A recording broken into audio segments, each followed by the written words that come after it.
അയ്യപ്പൻകോവിൽ പുരാതന ശ്രീ ധർമ്മശാസ്ത്ര ക്ഷേത്രത്തിൽ ശിവരാത്രി മഹോത്സവം നടന്നു. മഹോത്സവത്തിന്റെ ഭാഗമായി നടന്ന പൊതുസമ്മേളനം ഇടുക്കി എം.പി. ഡീൻ കുര്യാക്കോസ് ഉദ്ഘാടനം ചെയ്തു. അയ്യപ്പൻകോവിൽ പുരാതന ശ്രീ ധർമ്മശാസ്ത്ര ക്ഷേത്രത്തിൽ മഹാശിവരാത്രി മഹോത്സവം വിപുലമായ പരിപാടികളോടെയാണ് നടന്നത്.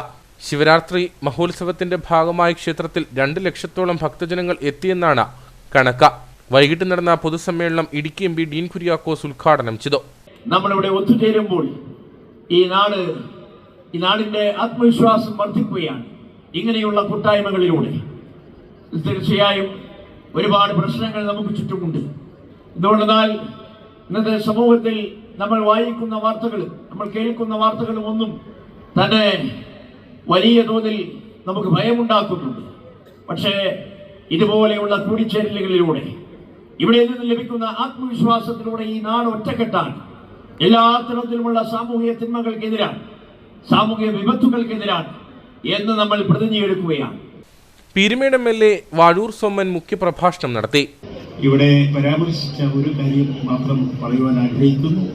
പിലിഗ്രിം ടൂറിസവുമായി, തീർത്ഥാടന ടൂറിസവുമായി ബന്ധപ്പെട്ട് ഇവിടെ നടത്തുന്ന എല്ലാ പരിപാടികൾക്കും പീരുമേട് എം.എൽ.എ. എന്ന നിലയിലുള്ള എല്ലാവിധമായ സഹായ സഹകരണവും എക്കാലവും ഉണ്ടാകുമെന്ന് വളരെ വിനയപുരസ്സരം അറിയിക്കുന്നു.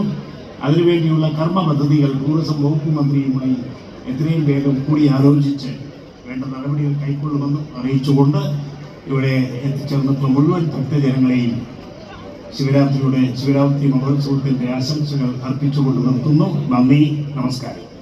ക്ഷേത്രം ഭാരവാഹികളെയും സി കേരളത്തിലൂടെ ഹൈറേഞ്ചിന്റെ മികച്ച ഗായകനായി മാറിയ അരുൺ അനിരുദ്ധനെയും ചടങ്ങിൽ വെച്ച് ആദരിച്ചു. തുടർന്ന് ക്ഷേത്ര നിർമ്മാണത്തിനായി ആവിഷ്കരിച്ച സമ്മാന കൂപ്പണിന്റെ നറുക്കെടുപ്പും നടന്നു. ഹിന്ദു ഐക്യവേദി ജില്ലാ പ്രസിഡന്റ് ടി.കെ. രാജു, ഗ്രാമപഞ്ചായത്ത് പ്രസിഡന്റുമാരായ James K J, Suresh Kuzhikkattu, Jemol Johnson, ക്ഷേത്രം president K A. Shaji, V R. Rajasekharan, M K. Divakaran തുടങ്ങിയവർ സംസാരിച്ചു. തുടർന്ന് ഗാനമേളയും ബാലയും നടന്നു.